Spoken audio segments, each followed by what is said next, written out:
do this in remembrance of me. What does it mean to remember? The word that we have from the gospel today actually comes from the Greek word anamnesis. And anamnesis is a word that has multiple meanings that can't quite be translated into one word in our language. And one of the meanings is remembrance. But another meaning to it is to make present. So that when we call to mind these events, when we enter into these events as our Lord commanded us, he becomes present. And our Lord Jesus, on the night before he was betrayed, said, "This is my body. This is my blood." There's no ambiguity in that word "is," that it truly is his body and it truly is his blood. And if our Lord Jesus is saying this, who are we to understand it differently or translate it differently? That is what he is saying. This is my body and this is my blood. And then he says, do this in remembrance of me. So he's making himself present, and then he's asking us to enter into and to carry this forward. I want to share a few memories I have of loved ones and some of the keepsakes I have of them. The first is my grandmother, Markusik, my mother's mother. My grandmother was one of the most endearing people in my life from the time that I was a child. So loving and so present whenever we were with her. When she got older, she developed herself dementia and Alzheimer's, and then she went blind. She had a stroke in each eye, and she was completely blind. And the thing is, my mother and her two sisters were there all the time with her, and even on Halloween, they would still dress her up. So sometimes it would be they would dress up as nuns, all four of them, and sometimes they dressed up as angels, all four of them. And so my grandmother had this little pendant of an angel. And after she died, I never liked to ask people for things, so I just kind of say, like, if there's anything nobody else is taking, could I have something? And my aunt, this had been handed down to her, and then after she died, my relatives asked if there was anything I wanted, and I chose this angel because it reminds me of my grandmother and those wonderful memories I have of her. The second one is my grandfather, my father's father, and he always wore this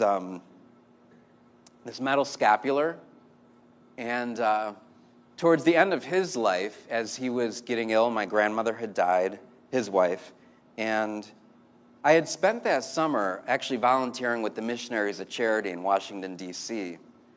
And my job was in the morning to take the men down, these men that were homeless and disabled, and to take them down and to bathe them, to wash them.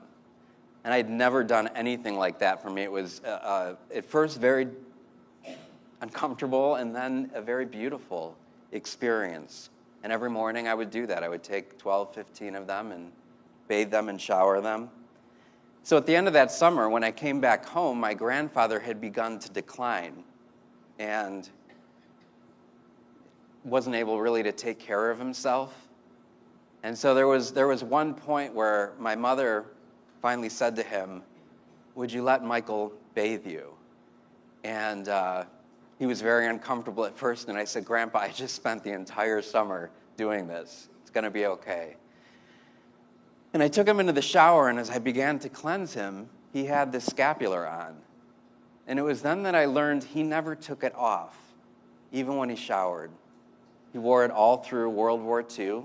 He wore it all of his life, and he never took it off. And after he died, the family, maybe because I was the priest in the family, gave this to me.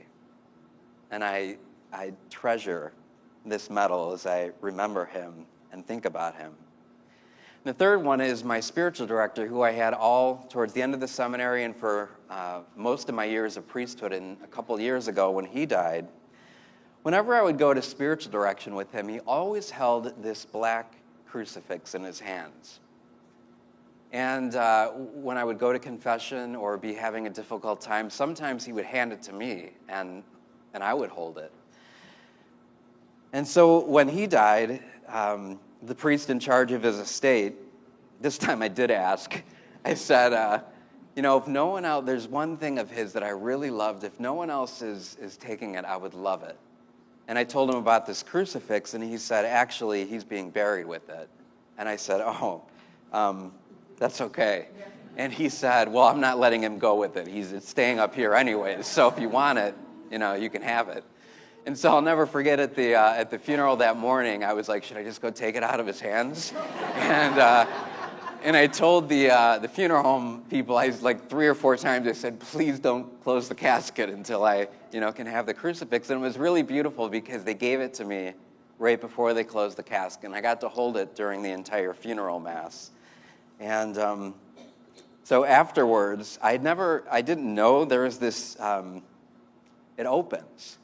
So there's this thing on top that you turn, and it turns out that it's a reliquary. And if you don't know what a reliquary is, they hold some of the relics of the martyrs.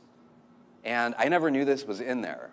So I open it up at the end, and I look at it, and there's not one bone, there's 12. And it's the relics of the apostles, little pieces of their bones of all of them, including St. Matthias. I never knew I knew what a treasure it was, but I had no idea what a treasure it was. And all these keepsakes are so beautiful to me, but they can't bring them back. Sometimes, I don't know if you have any keepsakes like this, but it reminds me of them.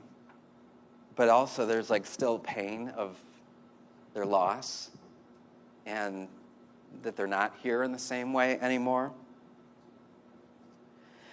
Well, in the Eucharist today, Jesus leaves us, he gives us his very body and blood. I've never had a twinge of sadness that he's not here, Jesus, because he is here. And when I consecrate the bread and wine and it becomes the body and blood, it's only joy because he is present. He's right there in our midst, and I'm able to experience him in a way that I don't quite get to experience my loved ones yet here on earth. And so as we celebrate these wonderful mysteries of remembrance, of the anamnesis, of the calling to mind of our Lord Jesus, he's present with us. And there's no tinge of sadness because he's right here in his very body and blood. And all of our loved ones that have gone before us, we believe that if they're with the Lord and the Lord is here, then they are here in a way. And when we receive him and they're with him, our loved ones are within us in a deeper way than they ever could have been here on earth. There's no sadness in the Eucharist because it is sheer presence of our Lord. And on this great day, this great feast of Corpus Christi, may each and every one of us experience it in a new and a deep and a profound way. His presence in the body and blood, his revealing himself, his being with us as we celebrate these great and sacred mysteries of our faith.